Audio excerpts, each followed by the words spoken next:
പരീക്ഷ, എക്സാം. നമ്മൾ എക്സാമിനെ പറ്റി കുറെ കാര്യങ്ങളൊക്കെ പറഞ്ഞു, പക്ഷെ അത് തീരൂല. ഇപ്പൊ ഒരു വിഷയം എടുത്താൽ തീരുന്നതല്ല. ഇപ്പൊ പെണ്ണ് വിഷയമാണെങ്കിലും ശരി, പെണ്ണ് കേസാണെങ്കിലും ശരി, ആരോഗ്യമാണെങ്കിലും ശരി, ബാക്കി പരീക്ഷയാണെങ്കിലും ശരി, ഇനിയിപ്പോ എന്ത് വിഷയം എടുത്താലും നമുക്ക് പറഞ്ഞാലും തീരാത്ത അത്രയും അറിവുകൾ അതിനെ പറ്റിയിട്ട് നമുക്ക് പറയാനുണ്ട്. ഇവിടെ ഇപ്പൊ പരീക്ഷയെ പറ്റി പറയുകയാണെങ്കിൽ വീട്ടിലേക്കുള്ളൊരു വഴിയാണ് ഈ കാണുന്നത്, ഒരു ചെറിയൊരു കയറ്റം.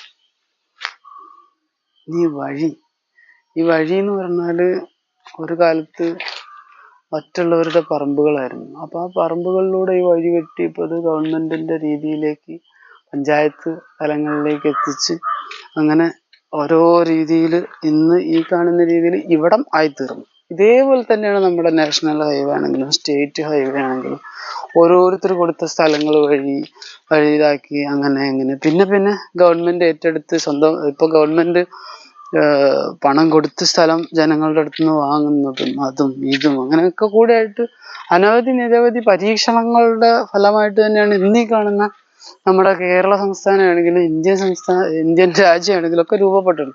ഇനി നിരവധി പരീക്ഷകളുണ്ട്.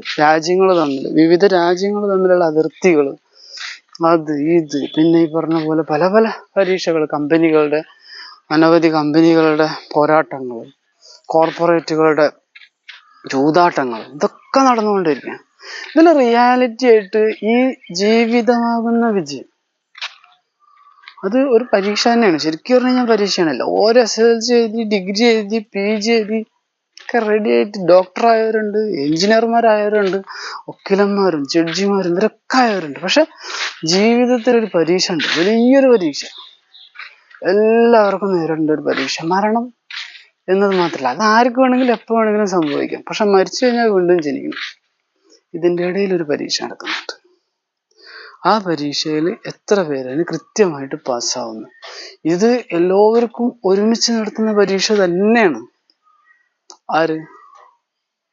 ദൈവം തമ്പുരാൻ. അപ്പൊ ഈ ദൈവം തമ്പുരാൻ നടത്തുന്ന ഈ ഒരു പരീക്ഷയിൽ ഓരോരുത്തരും ഓരോ തലങ്ങളിൽ എത്തിയിട്ടുണ്ടാവും. ഒന്നും ആവാത്തവരുണ്ടാവും, എന്തെങ്കിലും ആയവരുണ്ടാവും, ആയതിന് ഒരു കയ്യും കണക്കില്ലാത്തവരുണ്ടാവും. പണത്തിന്റെ പേരിലാണെങ്കിലും, സൗന്ദര്യത്തിന്റെ പേരിലാണെങ്കിലും, കുടുംബ മഹിമയുടെ പേരിലാണെങ്കിലും, അറിവിന്റെ പേരിലാണെങ്കിലും എല്ലാം കൊണ്ടും തെളിഞ്ഞു നിൽക്കുന്നവരും ഉണ്ടാവും, ഇതൊന്നും ഇല്ലാത്തവരുണ്ടാവും.